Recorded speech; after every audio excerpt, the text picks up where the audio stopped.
sini kami ingin mencari tahu tempat-tempat bersejarah yang ada di Rumah Abang. Karena kita ingin tahu kejelasannya, jadi kita mewawancarai salah satu sejarawan yang mengetahui sejarah dan bisa menjelaskan tempat-tempat yang ada di situ. Langsung saja kita ke tempatnya. Jadi benar-benar kalian itu ke rumah orang yang tepat gitu maksudnya. Iya. Jadi pertanyaannya apa? Pertanyaannya yang pertama, pada tahun berapa Masjid Syariul Islam itu dibuat? Masjid Syiarul Islam itu dibangun tahun 1915 oleh penghulu Med, dan dia dari yang pemerkasanya itu adalah Seve Herlambang gitu deh ya. Kalau pembuatnya aslinya kalau di Google Raden itu. Raden Med Bakri, Raden Med Bakri, ya penghulu Med, Raden Med Bakri. Kalau itu bentuk masjidnya udah berapa kali diperbarui? Kalau berapa kali diperbarui, kalau nggak salah tuh, bukan nggak salah ya, mulai diperbesar itu tahun 1997 mulai diperbesar ya. Kalau namanya renovasi mah nggak perlu diterangkan. Jadi dari mulai surau menjadi masjid, terus masjidnya masih tetap seperti itu, terus masjid setelah diperbesar dibongkar ya, bukan renovasi, dibongkar itu tahun 1997. Nah sampai sekarang ya masih tetap seperti itu gitu. Kalau bentuk kubahnya itu menutupi serambi emang dari siapa tuh? Kalau masalah itu saya nggak tahu.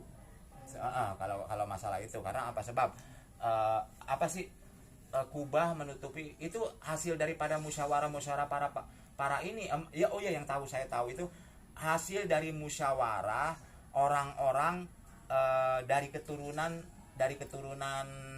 Kesultanan Banten. Kan di situ kan lingkungan kaum itu namanya kampung kaum ya. Kampung kaum itu adalah keturunan dari Kesultanan Banten. Jadi mereka musyawarah terus kemudian membangun sebuah kubah, yaitu yang seperti itu gitu. Terus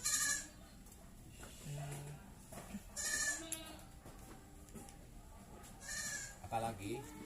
Kalau zaman dulu itu bentuknya itu seperti kayak bambu gitu ya? Enggak, zaman dulu bentuknya itu tembok sepotong. Tembok sepotong.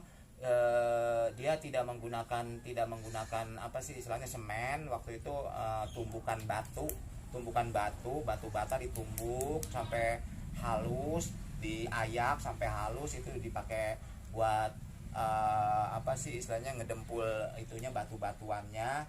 Nah waktu itu masih belum waktu ketika didirikan tahun 1915 itu masih berbentuk tajuk gitu loh. Yaitu di depannya itu ada kolam besar buat wudhu ya kan di situ.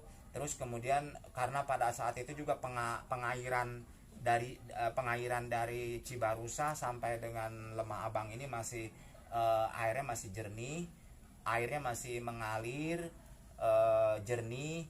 Terus biasa orang penduduk, biasa masyarakat warga itu mencuci pakaian, mencuci piring, mencuci beras, dan sekalian. Jadi istilahnya kenapa ada di depannya itu ada kolam wudhu gitu kan, karena waktu itu memang pengairan masih lancar dan kapasitas air pun masih bagus, terus belum tercemar apa-apa gitu.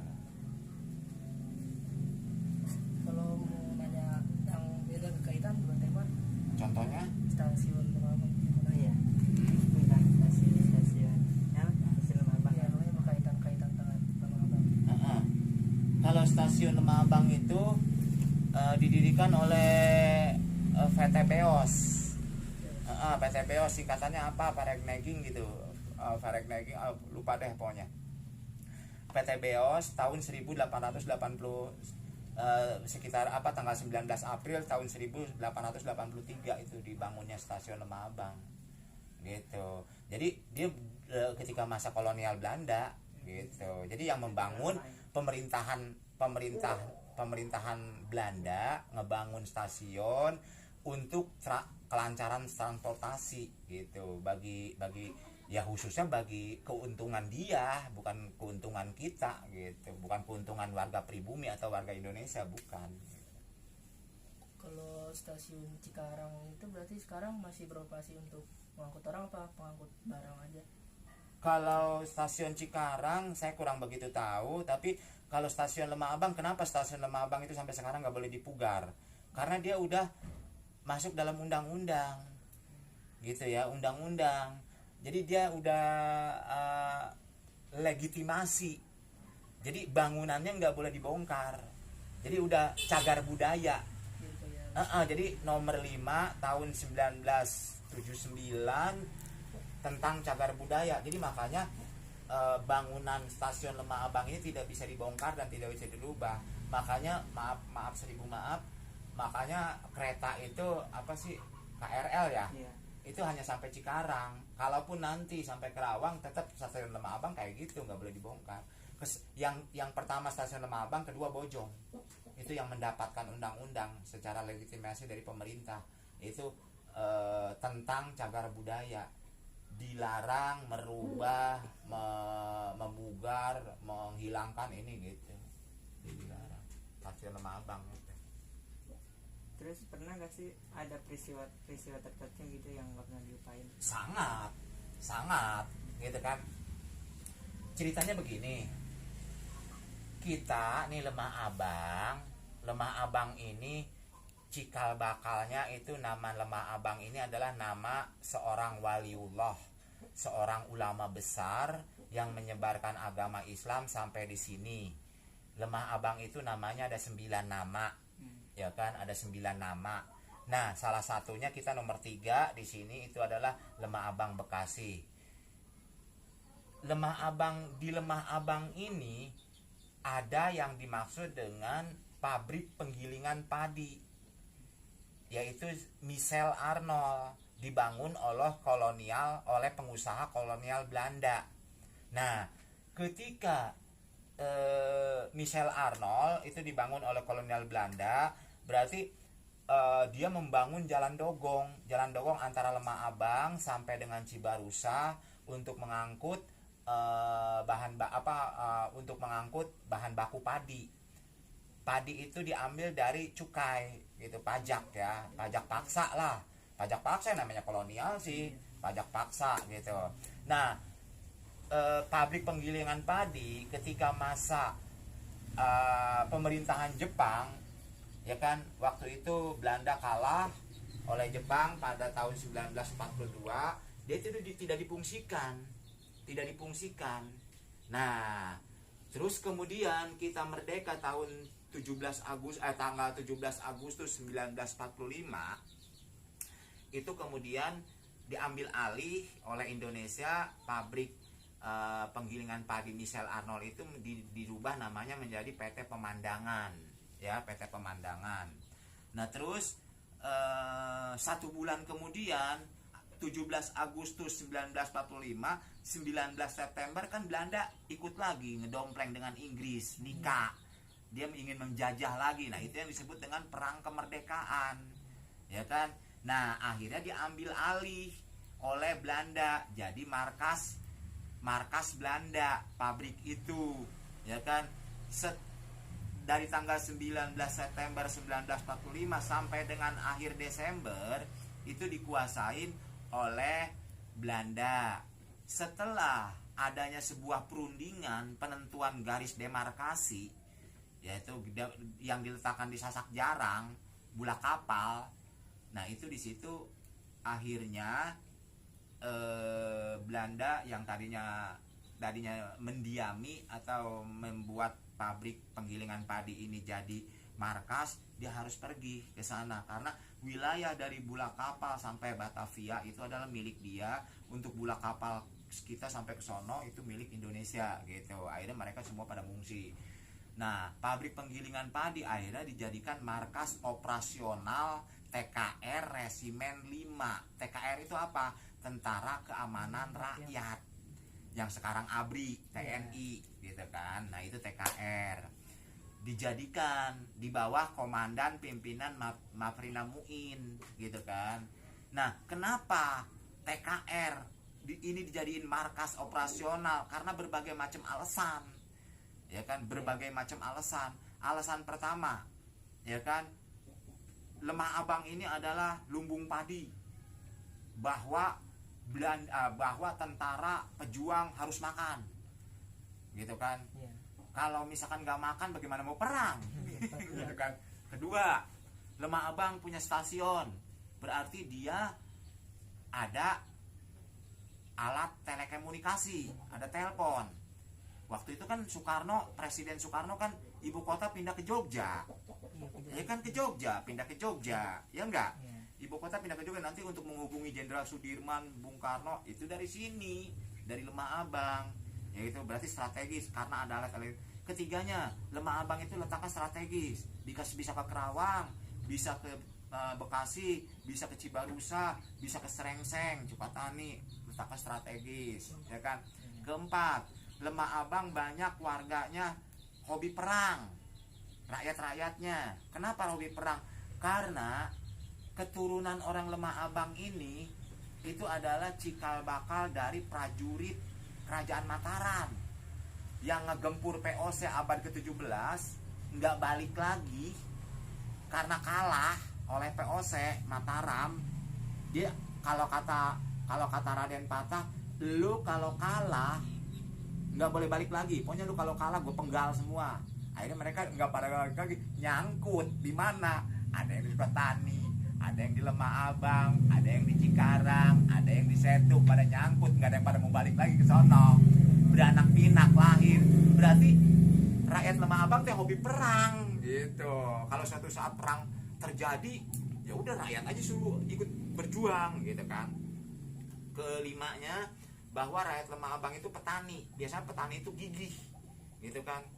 Biasanya seorang petani itu adalah orang gigih, tekun, jujur kan gitu kan. Nah itu alasan-alasan Mafrina Muin menjadikan ini markas operasional TKR 5, membawahi 6 batalion. Gila nggak? Batalion Dawan, Batalion Cikampek, Batalion Kerawang, Batalion Cikarang, Batalion Bekasi, Batalion Cilengsi.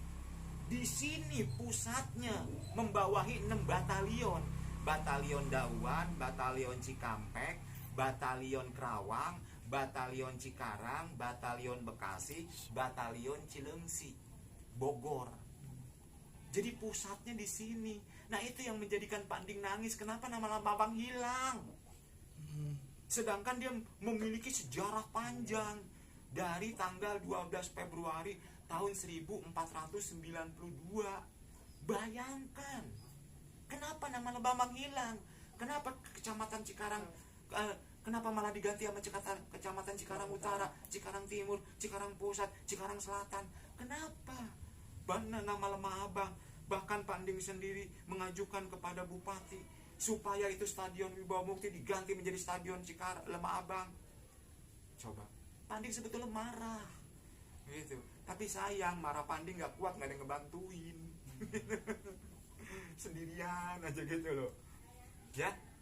Kalau makam yang di depan Masjid Syariat Islam itu katanya dulu makam para pahlawan. Betul. Dulu ada 11 pahlawan di situ. Terus sekitar tahun 90 dipindahkan ke Bulak Kapal. Nah, tapi ada yang setuju, ada yang tidak. Yang tidak setuju dibawa ke rumah masing-masing gitu. Nah, berbicara masalah makam, coba bayangkan oleh kalian, ya kan? Nih, Kabupaten Bekasi memiliki 23 kecamatan. Betul nggak? Termasuk Tambun, Cibitung, Babelan, Tambelang, Cibarusa, Setu, ini Cibaru, Pebayuran, ini segala macam ya. Tapi kenapa hanya Lemah Abang yang punya makam pahlawan?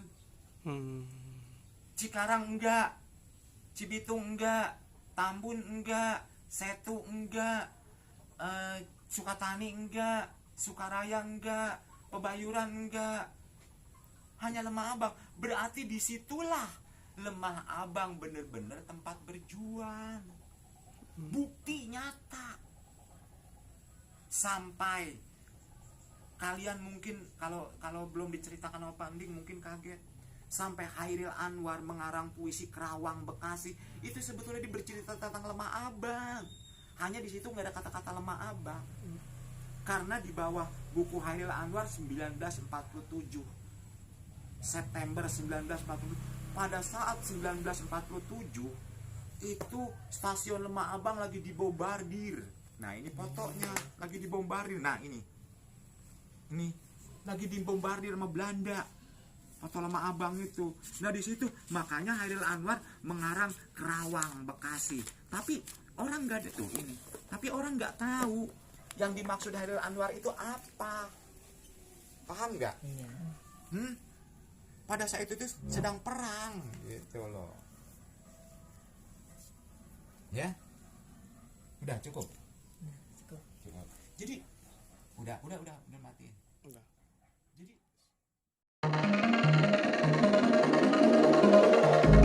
I was not ready to falling like I'm wasted. My heart grows heavy